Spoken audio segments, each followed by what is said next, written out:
Good evening and welcome to Tucker Carlson Tonight. In just a moment, Attorney General Jeff Sessions joins us for an exclusive interview to talk about the day's avalanche of news.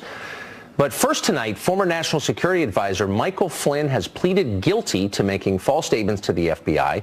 He's announced he is cooperating with Special Counsel Robert Mueller's ongoing investigation. Flynn admits he lied about the extent of the conversations he had with the Russian ambassador to Washington, Sergei Kislyak. Flynn is the first member of the Trump administration to be criminally charged in this investigation, so this is a major development. The question is, what exactly does it mean? Flynn has admitted taking money from an unfriendly foreign government, the Erdogan regime in Turkey, in order to influence American policy as the incoming national security advisor.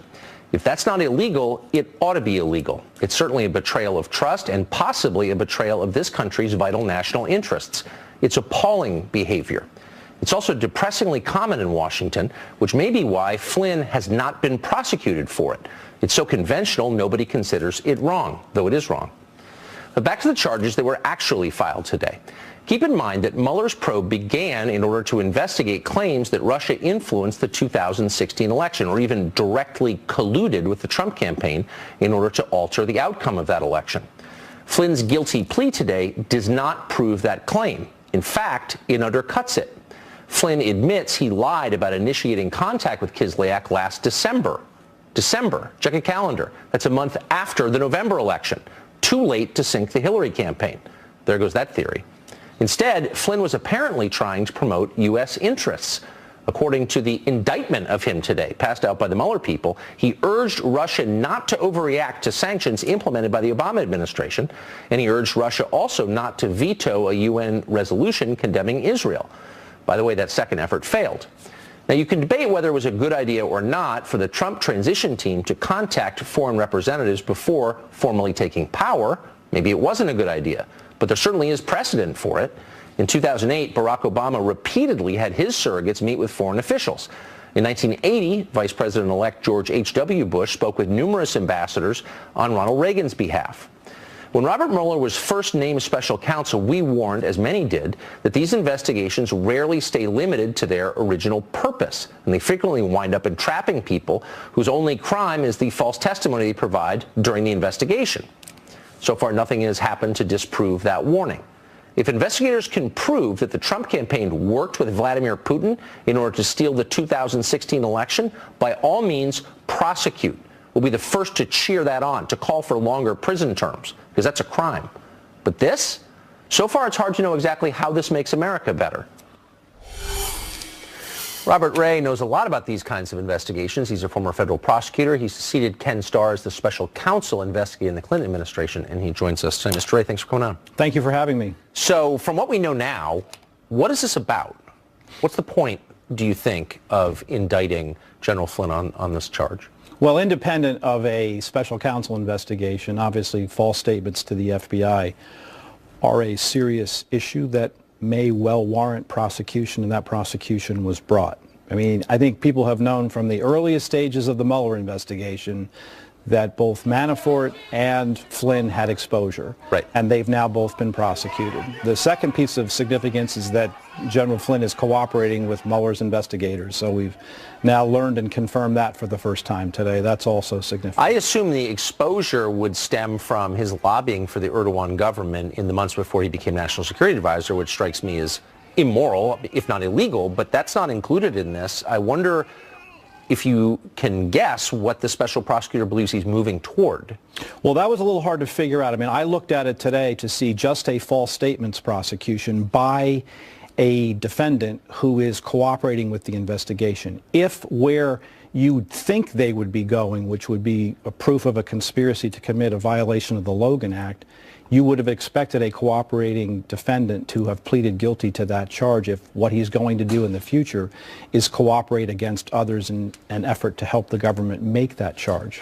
So it's odd, to say the least, that only a false statements case was brought against him, suggesting at least the possibility that this doesn't go any place further, beyond his own criminal misconduct. So, and not to minimize that, you shouldn't lie to federal agents, it's a crime, but now you've had 4 people charged, and it's possible that it's not leading towards some kind of legal crescendo where the president himself is charged with something or people even closer to the president? Well, Bob Mueller's task is to find the facts and take them wherever they may lead. Where they may lead may be no place, meaning no further than this. We don't know yet. We don't know what else he has. I mean, I think everything up to this point has always suggested that it was inevitable that Paul Manafort and Michael Flynn would be prosecuted. I think most reasonable, knowledgeable observers of the investigation had concluded long ago that that's where the investigation at least would go. Now, whether it goes further or not, who's to say? So Flynn's cooperating in order to do what? Do we have any guess? Well, to help investigators determine whether or not other crimes have been committed. But what, as I suggested, I'm reading between the lines, and so you can't, say for certain. But it is an odd development if they really had more, why they didn't demand that Michael Flynn plead guilty to more. Right. And it suggests at least the possibility that the reason that didn't happen is because he doesn't have more. I don't want to in any way minimize the seriousness, again, of dishonesty, which is a crime, and it's wrong.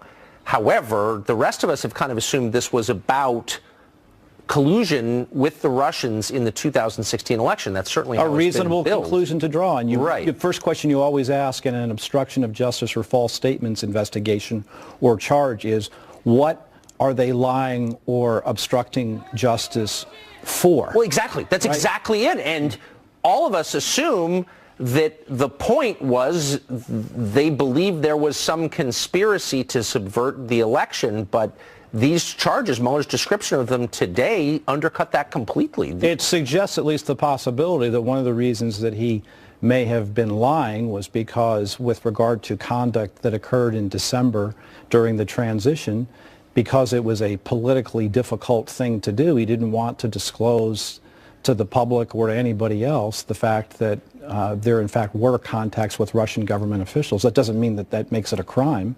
It just means that he was, covering up for the administration because he didn't think that it was appropriate to disclose that information. He didn't tell the truth about it.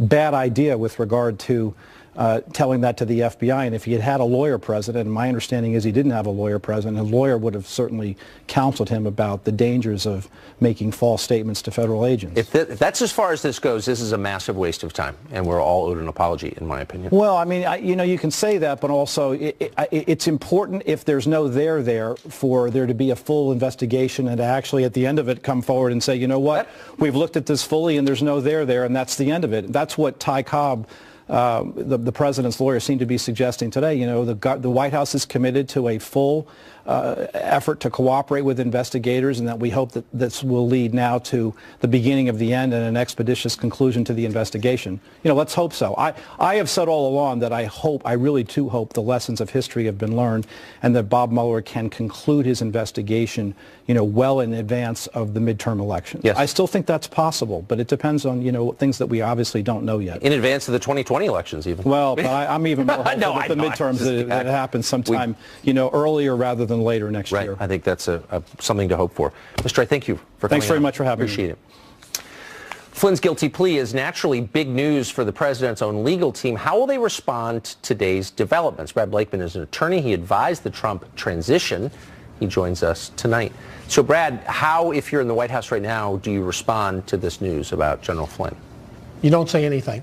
You let the investigation take its course. There's good news in this plea that was taken by Flynn, and that is what your guest alluded to, and you in the earlier segment, and that is that there doesn't seem to be any there with collusion, coercion, conspiracy with regard to the Trump campaign and the Russians trying to influence the election. There's no doubt the Russians tried, and they weren't successful in interfering with our election. The good news is it doesn't appear to be a conspiracy by a candidate or his campaign to help in that effort. Flynn, clearly a bad hiring decision to bring on General Flynn, who again was lobbying for the Turkish government at the time. But do you think within the White House they have any idea where this is going or what the point of the investigation is at this point? I don't think they know, but certainly Flynn was given a very good deal based on the information that he had proffered to the FBI. The question is who's next in the sights of the investigation. But, if you follow it to its logical conclusion, I don't believe this is about collusion or conspiracy with the Russians now. I think it's about lying. Yeah. Did the people who talked to the FBI lie about their involvement? You may think you're doing something wrong when in fact you're not. And certainly there was nothing improper with Flynn or anybody else as President-elect's transition team to reach out to other countries. What's so striking about the description of these charges released by the Mueller people today is how many private conversations are described in detail. Conversations between General Flynn and Ambassador Kislyak, other Russian officials unnamed, a number of unnamed transition officials. It suggests to me that all of this was surveilled by federal investigators. Do you think that's where the description came from, or do you think people at the White House have described these conversations to the Mueller people? And how paranoid would you be if you realize that every phone conversation you had was being listened to by the U.S. government, which apparently is what seems like what's going on? Well, you have to understand that when you as an American citizen are talking to a foreign agent, whether it's the ambassador or charge or whoever it may be, whether they're in this country or outside the country, that you would suspect that those calls, especially with adversarial governments, would be surveilled. Right. So wouldn't you be on guard to that, especially if you're Flynn and you've been in the intelligence community and you've headed an agency? You would think that our government was on the ball. You certainly had privy to the information when you were doing it. So there's no doubt that the FBI has chapter and verse on conversations that were had. So it makes it very easy for them to corroborate or to catch somebody telling something that's not true. No, I mean, you make a fair point. I mean, you ran an intel agency, but you speak freely to Kislyak, not knowing it's being recorded, and then you speak to the FBI without a lawyer. It's not very bright at all. But there are also a number of conversations described in some detail in this document between Flynn and people on the transition team, American citizens. Do you think those conversations were surveilled, or do you think those transition officials spoke to investigators? Well, I would hope that it was testimony that was given to investigators and not surveilled, because in order for that to happen, there would have had to have been a warrant, and I would be very interested into how that warrant was made. Was it on information that was corroborated? Was on hearsay? These are things that would be very troubling if, in fact, Americans were being surveilled by law enforcement. Yeah, well, they are being. Brad, thank you very much. I appreciate Pleasure. it. The Attorney General of the United States, Jeff Sessions, joins us next for an exclusive interview. Stay tuned. And as a city views U.S. immigration law with contempt. So what is the Trump administration's response to all of this? We're joined now by the Attorney General of the United States, Jeff Sessions. Mr. Attorney General, thanks for coming on. Thank you, Tucker. So before I ask you about Kate Steinle, I feel duty-bound to ask you at least one question about the charges we saw today filed against General Flynn. I know you've recused yourself from the investigation, but you were part of the transition team, during which time he was working, in effect, for the Erdogan government as a lobbyist. He hasn't been charged related to that, but it's striking. And my simple question is, did anyone know that he was taking money from a foreign government to forward their aims in the United States? Well, Tucker, this is part of the special counsel's investigation, and I don't think it's appropriate for me to comment on that now, and we'll just have to see how those cases go. Okay.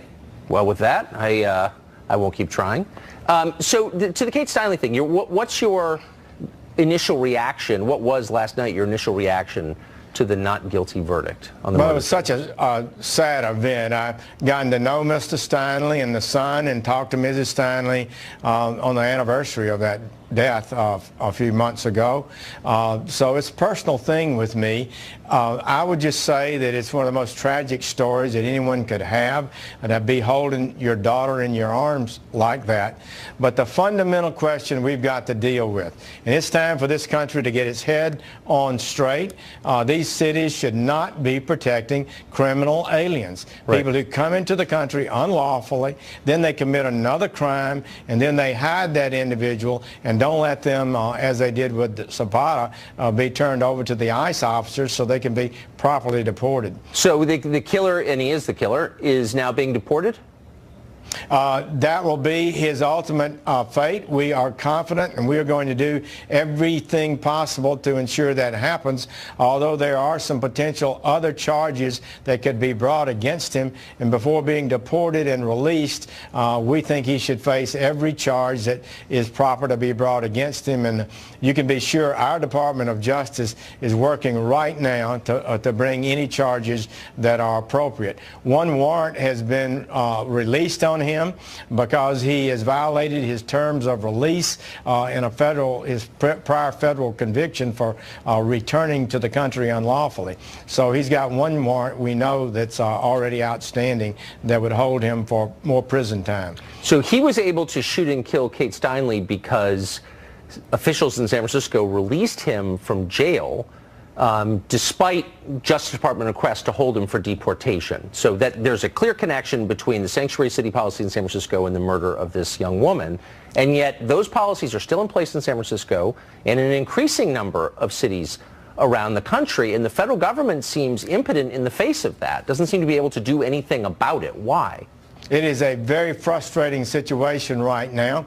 I would just say the federal government had this individual, was holding him and going to deport him, but San Francisco put a detainer on him basically, and we turned him over to complete the sentence there, and they refused to turn him back over to us, released him into the city, and that's how this happened. So the federal government and President Trump is crystal clear. We are doing everything possible to get these cities to reverse these policies. We do not believe they should receive any money that they are not lawfully entitled to under the grant procedures of this country, and we're going to work hard on that. We're facing incredible legal obstacles at this moment, but we're confident, and we will continue to fight on appeal. We're confident the Supreme Court, if not the lower courts, will rule eventually in our favor. But right now, you get a nationwide injunction. You file one of these lawsuits before a favorable judge, one of 600 in the country. You pick a judge, you file the lawsuit, and then they issue a nationwide injunction stopping the entire federal government for enforcing its laws. And I'm really, we've got to fight this, and we will. I mean, there's precedent for this going back 50 years and more, where various cities in the South ignored federal law and were made to obey it because it's federal law. So if you can ignore immigration law with basically impunity and get one of the 600 federal judges you mentioned to ratify your decision, then why is any federal law enforceable? Well, it's just amazing to me why any city would not want to rid itself of criminals who are also in the country illegally. Why would they want to maintain them in this country when they're committing additional crimes against the peace and dignity of the city? So I think we need to keep the pressure on them. I urge them to reverse these policies, and we will withhold any monies that we can lawfully withhold from them. So that's my question, though. I mean, you all have been saying that. Even there were some Democratic politicians 2 years ago when Kate Steinle was murdered who said the same thing, and nothing has changed, and they've become even more flamboyant in their defiance of federal law. And so is there nothing that the feds can do unilaterally to try and bring them into compliance with federal law?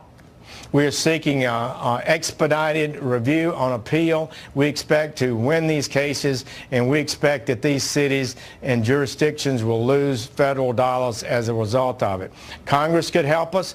We've got good legislation that passed the House, the Kate Steinle bill that increases punishments, and we have a sanctuary cities bill that would help us a great deal. They're being stalled in the Senate, but Congress really needs to pass some legislation. And that would be a tremendous benefit to us. So why, I mean, you're uniquely positioned to answer this question since you spent decades in the Senate. On what grounds are they being stalled in the Senate? Who would stop a bill designed to prevent crimes like this, and why would that person do so? It seems like to me it wouldn't take 5 minutes to pass the Kate Steinle bill that passed out of the House with a good vote. It shouldn't take any time to pass additional legislation that would provide greater incentive and greater pressure on cities who are failing to cooperate with the federal government in basic immigration law. Right. So yes, I don't see any basis for not moving this, and would love to see them move it. They've got the tax bill right now, but as soon as possible, I'd like to see this legislation be advanced in the Senate. You'd think lawmakers would care when the laws they make are ignored, but I guess not. But Mr. Attorney General, thank you for joining us. Thank you, Tucker. The only reason this man was able to murder Kate Steinle, of course, was because San Francisco was protecting him from deportation despite 5 prior deportations and 7 felony convictions. Ryan Eller is Executive Director at Define American, and he joins us now. Mr. Eller, thanks a lot for coming on. Yeah, thanks for having me, Tucker. So what's the lesson of this? You know, this is a real tragedy, and I can tell you as a person of faith, we mourn the loss of everybody who dies at the hands of violence, and I hope the whole nation continues to pray, as I think Attorney General just said he was, for the family of, you know, Kate Steinle. I think there's a lot of lessons to be learned from this. I think it's a legitimate conversation to have about our criminal justice system. I think where we start getting into really troubled waters is when we, you know, talk more about sanctuary cities and relationships between local governments and federal governments, and somehow make this more about immigrants and immigration as opposed to this really tragic and unfortunate case. Well, I mean, but this case was specifically about immigration. This was someone who'd been deported from the country 5 times rather, but convicted 7 times of felonies, who shouldn't have been here, and was only on the street because the city ignored the federal law and the request from the Obama administration's Justice Department, by the way, to hold him. And so, I mean, it actually wouldn't have happened with different immigration policies. So you don't think that's fair to draw those connections? Well, here's what I do know. I'm a follower of Scripture, and in Leviticus it says, treat the immigrant as a citizen among you. And if the Attorney General wants to bring charges and follow the letter of the law, it seems to me that this person has, had due process and gone to court, and a jury has made some decisions in this case. Wait, just to be clear, are you suggesting that the federal government ought to abide by the laws spelled out in Leviticus? No, I'm suggesting that the federal government would like to treat this person according to the laws within our land. That would be fair, and I think that that's what we expect within our justice system. What I would also suggest, though, regarding your point on sanctuary cities, is that all of the empirical research says that cities with sanctuary policies are actually safer. Actually, I don't know. The empirical evidence does not say that, and I know that this isn't your area, so I won't attack you for it. But in fact, that's wrong. And there's no evidence that a sanctuary city. Well, actually, this has been studied, and there's no evidence that sanctuary policies make a city safer. In fact, there's some evidence they make them more dangerous. But the point is, look, I don't understand why religious figures, clearly yourself included, would encourage municipalities to ignore federal law when I don't see why that's your role, actually, as a faith leader. And if it's okay for people to ignore this federal law, why isn't it okay for them to ignore gun control laws or laws about paying your taxes? When did clergy get on the side of ignoring the law? I don't see any precedent for that in the New Testament. Do you? Oh, absolutely. I think if we view the law as unjust and as marginalizing particular communities, sure. But the issue of sanctuary is fundamentally about asking the federal government to do its job and local governments to do its job. I don't care whether they call it sanctuary or not. I, frankly, Tucker, prefer that we use that term in faith communities and not local governments. I pay my taxes as a citizen to my local government to protect local taxpayers, and those taxpayers include undocumented Americans, some of whom are now, unfortunately, afraid to call the police if they're being abused or if a crime's being committed on them because they're afraid of deportation. The people who are here illegally, I wish you showed as much concern for the people who are here legally, who were born here, who abided by the rules, who came here legally. I don't understand the emphasis, the total emphasis on people who are breaking the law over and against people who are following the law. I think it's bizarre, actually. Well, you know, I mean, you're, I think, trying to make people criminalized when actually being in this country without the proper authorization is not a crime. It's a civil offense. Right. Okay. And so I think we should be clear about that. Okay. Yeah. Thanks for joining us tonight. Appreciate it. Yeah. Thanks, Tuck. Senate Republicans are said to be very close to passing their version of tax reform. We'll bring you an update from Congress and discuss what exactly is in that bill. Many people still don't know. Stay tuned. With the latest developments. Ed, what's up? Tucker, great to see you. The Mike Flynn guilty plea overshadowed a bit what is a huge day for the president. He's on the verge of a dramatic victory, delivering on that big, beautiful tax cut he's been promising.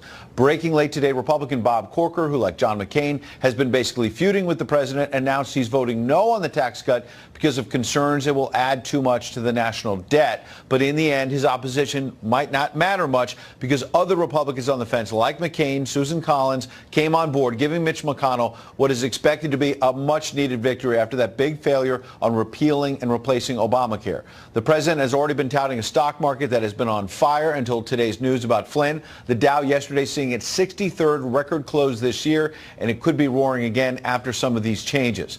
On the corporate side, you'll see the corporate tax rate dropping from 35% down to about 20%. They're expanding write-offs allowed for companies that are buying new equipment. And on the personal side, despite Democratic claims that this helps very few people, the Joint Committee on Taxation says 60% of U.S. households will get a tax cut. 8% will pay more. And despite all the charges, this will only help the rich. That same committee found that for families making between $50,000 to $75,000 per year, 80% get a tax cut of $100 or more. Now, a lot of last-minute changes to get enough Republicans on board. Democrats furious that literally some of these changes are being handwritten into the text of the bill, so they're still working it out. The vote they were hoping to have tonight in the Senate may be sliding until tomorrow, a rare Saturday session. But the bottom line is Mitch McConnell has suggested they have the votes to give the president the victory on this, Tucker. Ed Henry, thanks for that. Good to see you. One notable part of this tax plan is that it will eliminate the tax deduction that currently exists for interests on student loans. Sal Mastra was the national youth spokesman for the Trump campaign. He says deleting this deduction could be devastating to an entire generation. He joins us to explain. So, Sal, thanks a lot for coming on. Thanks for having me. I don't think most people are aware of this. So give us an explanation of what this is.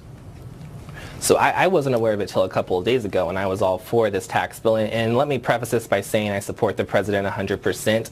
I always have, always will. I think he's done a great job so far, and I think this tax bill hits a bunch of high notes that will bring a lot of wealth, jobs, and innovation back to the country. But when looking at bringing all that innovation back and looking at the next great American workforce, we have to look at millennials who have been devastated by the Great Recession and by Obama's weak, anemic recovery. And so having these student loan interest deductions helps them a lot. So right now, about 25% of student loan borrowers are currently in default, deferment, or forbearance. That's over $300 billion of the $1.4 trillion in outstanding student loan debt. Now, right now, the Consumer Financial Protection Bureau, the Department of the Treasury, and the Federal Reserve have all warned in statements and testimony that the current student loan debt in this country at $1.4 trillion is as dangerous to the economy as the housing bubble was in 2007. I think that's right. Yes. Yep. And so we desperately need to keep this in there, and I urge House Republicans and the president to make sure that this is in there before it gets back, because not only will this be devastating to my generation when it comes to their future economically and reaching milestones like buying a house and cars and getting married, having kids, it's bad for Republicans politically. I mean, look at Bernie Sanders, Elizabeth Warren, Kamala Harris, you know, these socialist Democrats. They're going out there and they're talking about how bad this is for the middle class, which is mostly young people and their families. And so going out and saying, look, the Republicans gave a 15% tax break to these evil corporations making billions and billions of dollars, but they took away your student loan deductions. It's not good either way. And, you know, evil may be a little strong, but some of those corporations are not in sync at all with the Republican values or conservative values at all. But here's my question. That's their talking point. To some extent, you know, they're not far off from a conservative perspective. A lot of these corporations are deeply hostile to traditional understanding of conservatism, for sure.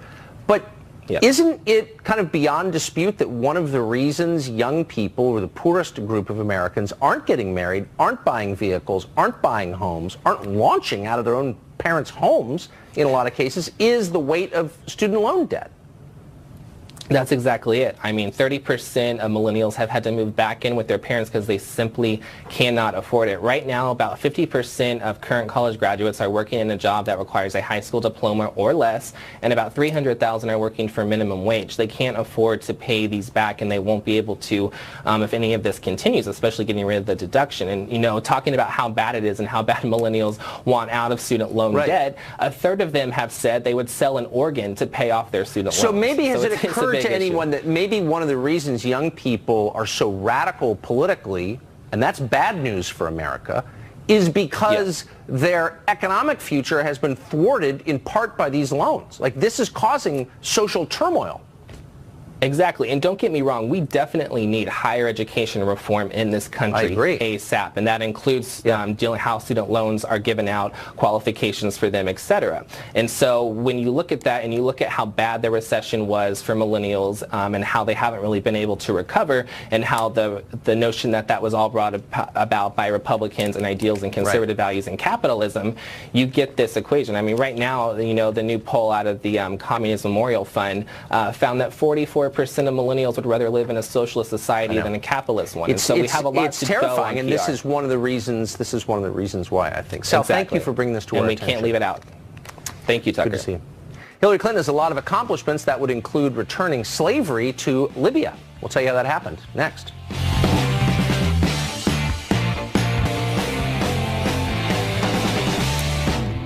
Six years ago, U.S. intervention under the Clinton administration, Obama administration rather, helped topple Libyan leader Muammar Gaddafi from power. As Secretary of State, Hillary Clinton helped push for that intervention. And then this happened. That is the land of unconfirmed reports. Yes, we came, we saw, he died. Did it have anything to do with your visit? No, I'm sure it did. Here she is bragging about toppling the government of Libya. Pretty fun diversion for the Secretary of State. She bragged about it for years after, but actual Libyans didn't find it as amusing. They've been suffering ever since. In the vacuum created by Gaddafi's fall, an ancient institution, in fact, has been revived: slavery. Glenn Reynolds is a law professor at the University of Tennessee. He recently wrote about this, and he joins us tonight. Glenn, thank you for coming on. This is one of those stories where we just couldn't let it go. You know, you see these politicians make decisions, particularly foreign policy decisions. They declare victory, and no one checks to see what the aftermath is like. You did. Tell us what the effect of this decision was on the people of that country. Well, it's been a debacle, of course. It goes back to 2003 when we made an agreement with Muammar Gaddafi, the strongman who ran Libya, that if he would give up his weapons of mass destruction, we wouldn't try to overturn him. And we didn't keep that promise. In 2011, Hillary Clinton, together with Susan Rice and Samantha Power and the Obama administration, decided to kick him out of power. They bombed and got rid of him, and as you can see, sort of gloated after he was killed by a mob. And there wasn't much of a plan on what to do next, other than some advice Hillary's advisor Sidney Blumenthal gave her about how to fit this into her presidential campaign plans. And now Libya's torn up with civil war. You've got fighting militias. You had a wave of refugees passing through Libya. A lot of them got stuck in Libya, and now some of them are being sold essentially as slaves in slave markets to work on farms and that sort of thing there. And CNN covered that, BBC covered that, and it became a story last week.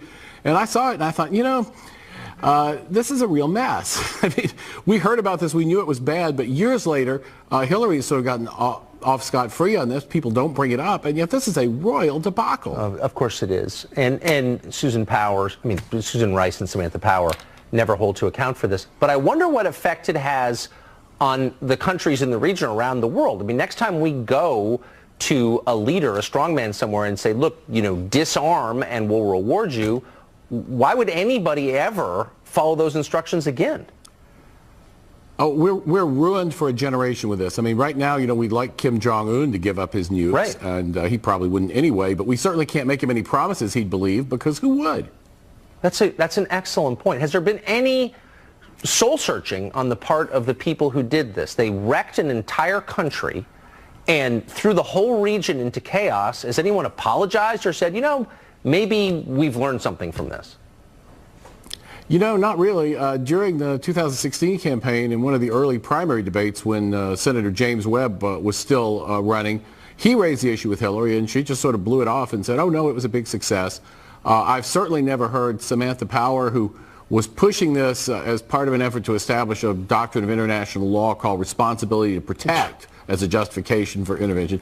Never heard her say, oh, gee, we kind of blew that. Although you notice that responsibility to protect didn't get brought up again after this. Of course not. Now that they're selling slaves in the market. One of the least impressive people ever to serve at a high level of government. Professor, thank you for bringing this to the attention of our viewers. It's worth it. Thank you. Well, advances in artificial intelligence and robotics are causing the automation of more and more jobs, many jobs, and it's going to have a massive effect on working class employment in this country. Mike Rowe is here next to explain what's likely to happen. It may not be as apocalyptic as a Terminator movie, but robots do seem to be taking over the country. Automation has already eliminated millions of middle-class manufacturing jobs. Fast food restaurants are experimenting with burger-making robots. Soon, self-driving cars could remove the livelihood for millions of American truck, taxi, and delivery drivers. What will the future look like when machines have made human workers obsolete? Former Dirty Jobs host Mike Rowe has thought about this quite a bit, and he joins us tonight on set. Hey, Mike. I don't know what you're talking about. So is this I mean, it feels like an ominous development, is it? Look, I'm neither a historian or an economist, but you know the Luddite Rebellion. Very well. Right. So 1820, Napoleonic Wars are over. Times are hard in England, and the weavers are upset because the looms are all the rage. Yes. And the looms are coming to take our jobs, and that was the meme, that was the trope, and then there was bloodshed. I think they hung a couple dozen of those guys by the time the dust settled. Yes. So from what I've read and from what I've seen, in some way, shape, or form, the robots have been coming since then. You know, from the cotton gin to our own industry. You know, we've talked about the displacement theory and the way that you know, that TV was going to destroy newspapers and that cinema was going to end television and how the internet was going to end cinema. It never really happens the way we think it's going to happen. So I guess because of the show I used to do and because I'm running this foundation that's sort of work-centered, people ask me all the time if the robots are, not if they're coming, but when and how bad is it going to be? Yeah, how bad is it going to be? Well, I don't know, but historically it's not going to be anywhere near as bad as we think. That's actually heartening. I'm an optimist. As a prediction. So one of the things that technology has unleashed is the internet and the ability for people anonymously to make claims that are untrue. Yeah. And among the many claims that are untrue on the internet is the male enhancement company that apparently stole your identity. Really? Yeah, really. I mean, not that I would know, not that they emailed me or anything, but you were a false version, and ersatz Mike Rowe was selling male enhancement products on the internet. With great success, apparently. There was a very, very detailed advertisement along with a really detailed interview that never took place with me. Okay, about my, as my father put it, my problems in the boudoir. This was brought to my attention through an email that my dad sent me, which he, you know, he's like the town crier. He reads everything about me to my mother. He saw the ad and read the interview. And in the interview, I said that this new product that I had found made big changes. Big, bold changes for me.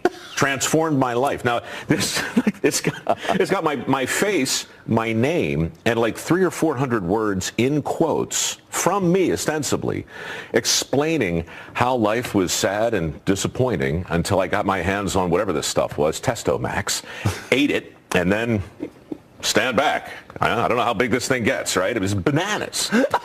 And so I had to explain to my mother and my father that the interview didn't take place, that I'm not a spokesman for a company that does this. And it was baffling because it wasn't just a fake ad. It was a fake ad that appeared on a fake page from Us Weekly. And it also appeared in a fake page from Sports Illustrated and Playboy. So what these companies do, you talk about fake news all the time. Obviously, it is what it is, but fake advertising has always led the charge. And so I went on the Facebooks and I wrote about the egregious claims and the humility of having to talk to your parents about the fact that you never needed the product in the first place. But was there any recourse? Did you get the ads taken down? The next day, I mean, no, there's nothing you can do because they constantly change the algorithm behind it. Right. So it's this shape-shifting thing. But I got a call from the Better Business Bureau the next morning saying, look, this was very brave of you to come out and talk about this. I'm not brave, I'm just annoyed. And they're like, well, we should talk about really getting behind this because dozens of celebrities, yes, Dad, I'm a celebrity, their names and likenesses have been co-opted to sell products that make you more all that. They've been selling Testomax too. There's a fine line between annoyed and brave. There really is. You know, I mean, it's incredibly blurry these days. and in fact, I have no idea. It's a curved line. It's a curved line. I will stop with that. Mike Roth, it's always great to see you. Thank you. Sure.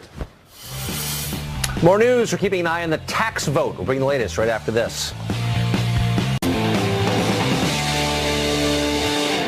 Good evening and welcome to Tucker Carlson Tonight. In just a moment, Attorney General Jeff Sessions joins us for an exclusive interview to talk about the day's avalanche of news. But first tonight, former National Security Advisor Michael Flynn has pleaded guilty to making false statements to the FBI. He's announced he is cooperating with Special Counsel Robert Mueller's ongoing investigation. Flynn admits he lied about the extent of the conversations he had with the Russian ambassador to Washington, Sergei Kislyak. Flynn is the first member of the Trump administration to be criminally charged in this investigation, so this is a major development. The question is, what exactly does it mean? Flynn has admitted taking money from an unfriendly foreign government, the Erdogan regime in Turkey, in order to influence American policy as the incoming national security advisor. If that's not illegal, it ought to be illegal. It's certainly a betrayal of trust and possibly a betrayal of this country's vital national interests. It's appalling behavior. It's also depressingly common in Washington, which may be why Flynn has not been prosecuted for it. It's so conventional, nobody considers it wrong, though it is wrong. But back to the charges that were actually filed today. Keep in mind that Mueller's probe began in order to investigate claims that Russia influenced the 2016 election or even directly colluded with the Trump campaign in order to alter the outcome of that election. Flynn's guilty plea today does not prove that claim. In fact, it undercuts it. Flynn admits he lied about initiating contact with Kislyak last December. Check a calendar. That's a month after the November election. Too late to sink the Hillary campaign. There goes that theory. Instead, Flynn was apparently trying to promote U.S. interests. According to the indictment of him today, passed out by the Mueller people, he urged Russia not to overreact to sanctions implemented by the Obama administration, and he urged Russia also not to veto a UN resolution condemning Israel. By the way, that second effort failed. Now, you can debate whether it was a good idea or not for the Trump transition team to contact foreign representatives before formally taking power. Maybe it wasn't a good idea, but there certainly is precedent for it. In 2008, Barack Obama repeatedly had his surrogates meet with foreign officials. In 1980, Vice President-elect George H.W. Bush spoke with numerous ambassadors on Ronald Reagan's behalf. When Robert Mueller was first named special counsel, we warned, as many did, that these investigations rarely stay limited to their original purpose, and they